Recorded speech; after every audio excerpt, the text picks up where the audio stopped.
Alright, everybody, welcome back to Esports Roundup, where I recap this week in esports. It's been a minute since I did a regular episode. I've been kind of busy, but I've been also sort of slacking off. Last week, I released a special episode about my thoughts on the Esports World Cup and the participation of teams therein. Today, back to same old, same old. We got our topics. We're gonna do our tournament section, and I would say let's just get right into it. Alright, starting with move over Euros. Yup. FIFA, mostly they're as a soccer organization, has announced the creation of a World Cup for Rocket League. So it's gonna be the FIFA E World Cup or something like that. That's what it's featuring Rocket League. It's like a Fortnite situation, sort of. You have to make it featuring whatever. They're both owned by Epic Games, so it makes sense. What's up, Gaba? And yeah, this is going to be the second attempt at a World Cup. There's been the Intel World Cup before for Rocket League, but this is the second really big, attempt to make a World Cup, to make national team Rocket League work. And it's made by FIFA. People legitimately have beef with FIFA because of the corruption and all that sort of stuff, etc., etc. But it is a very prestigious organization, and I think it brings a lot of legitimacy to that esport. And it's kind of a move we're seeing of integrating esports into real sports more and more, I'd say. Because now the IOC is talking about adding some, actual real esports to the Olympics, and it's we might be close to having sports and esports on the same scene, on the same on the same events. So that's really interesting. I think it's really exciting for Rocket League fans and Rocket League players, because it might just become the most prestigious Rocket League tournament. Who knows? Maybe it's still the RLCS, but I think it's a great idea, and I'm excited to see what happens. Alright, topic number 2, stack the deck. Yes, Amaranth has joined a Houston org, Wildcard Gaming, as a co-owner. Wildcard just went through a big rebrand, in my opinion. The new logo and branding looks a lot better. I've known Wildcard for a while because of their Dota team. The logo is kind of whatever. They had some really cool teams. They didn't have the most success, but they're not in Dota anymore. They're invested in Counter-Strike and a bunch of other esports. And yeah, Amaranth joins Wildcard as a co-owner. And this is something we're seeing more and more. The streamer, content creator, esports team. Now, the team's not branded after her or whatever, but you got your DSGs, your Disguised Toast teams, you got the Moist Moguls, Charlie and Ludwig, all that sort of stuff. It's becoming more and more popular. And if you think about it, it makes a lot of sense. Also, oh, dude, I just hit a freaking... I hit a hotkey that didn't know I existed. What happened? I hit, I don't know, something on my keyboard, and it just changed the scene. That's crazy. No. What I was going to say, Amaranth, she's a business mogul. We know this, right? She runs, a freaking gas station or something. So she's pretty savvy in the ways of making business. So I think this is probably a good collaboration. I'm excited to see how it works out. And yeah, let's see if Wildcard makes any big signings, what they're gonna do moving forward, how she's gonna be integrated into maybe content or whatever. But I think this is very promising. And yeah, let's see what they do with it. All right, for topic number 3, the stand-in situation. Okay, this is a Dota topic, so I'm pretty knowledgeable on this one. All right, the closed qualifiers for the international just happened, and this one's related to the European closed qualifier, more specifically OG, because Seb had to miss a game to witness the birth of his child. Now, for that game that he missed, they got a stand-in. No big deal, right? They get a stand-in.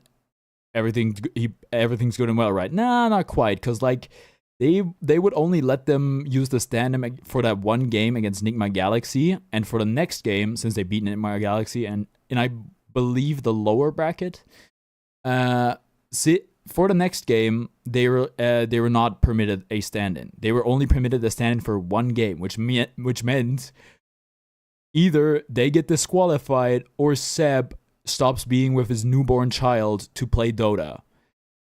And how did we get here? I mean, like, this was outlined before the tournament, right? They were pretty clear on it, PGL, towards OG, that they're not going to be making an exception, that they're not going to give them another stand-in, that they're not going to let them use the same stand-in twice or whatever. But the question is why. It's not like OG sprung this on them. In their statement, they were pretty upfront about the fact that they were like, hey, we communicated with PGL for a while because, you know, a due date does exist. People like are like, hey, this is probably going to happen during the close qualifiers. And it's like, they didn't really even have the option to sign up with a different roster. You could have just said, okay, then play the qualifiers without Seb entirely, which is like, that's totally fair, right? But since they were invited to the closed qualifiers, I'm fairly sure they couldn't even do that. So yeah, kind of not the move on PGL's side to make Seb choose between playing the qualifiers and being with his newborn child and wife. So yeah. What happened? Seb played the freaking game. They lost to Navi Jr. I think it was a 2-0. Great games, by the way, if anyone wants to watch. But that's truly unfortunate that it had to happen this way. In my opinion, PGL should have made an exception like way before the qualifiers even happened, because it's just not necessary. You don't like why? How could you do that? How could you put Seb in a position like that? And that's coming from like the biggest OG hater, the biggest Seb hater in the world. From me, but like, dude, you can't make him choose. You can't make him like choose between like getting his team disqualified and being there for his wife and child. So yeah, a truly unfortunate situation. You know, he did go to bat. He did play. They lost. Unfortunate. That's how it is. But yeah, also Snaking got pretty involved on Twitter. He was going in on OG. I don't know. He was hating, man. It was crazy. I don't know why. I think he deserves to talk his shit, honestly, because he's like on the best team right now. But at the same time, it seemed kind of weird and out of place. Okay, we're gonna move on to our topic section. Bear with me real quick while I set that up. Just gotta start the PowerPoint. Presentation.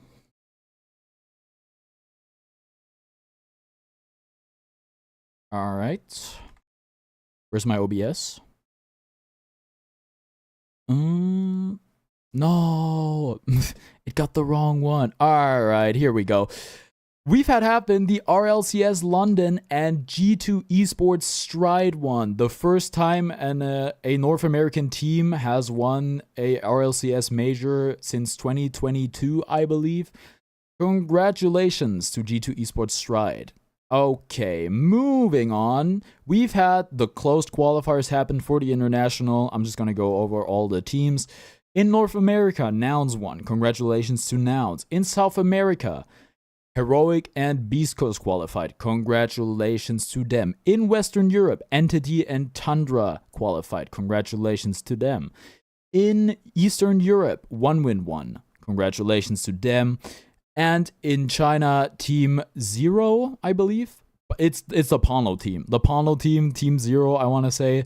And G2IG won. Congratulations to them. And finally, in Southeast Asia, Talon and Aurora qualified. Congratulations to them. Moving on to the StarCraft World Team League, still happening. I've got a standings update for you. Team Vitality is still in first, but on the bottom, some stuff has changed. Offside plus Gabe is now in last. And yeah, then we've also had happen, I believe this was like a week ago or so, but I didn't go live with Esports Roundup, so I didn't talk about it, but you gotta talk about it because it's important. We've had tipped off happen by Nouns, actually. I talked about this at some point. They did sponsor the event, and Mango won. Congratulations to the GOAT, taking home another trophy. Truly, Father's Day Mango, he's different. And yeah, that's all for me. A bit of a short tournament section, but it is what it is. Thank you so much for watching, and I will see you next week. All right, I'm going to end the stream. I'm going to go live with the Nuzlocke.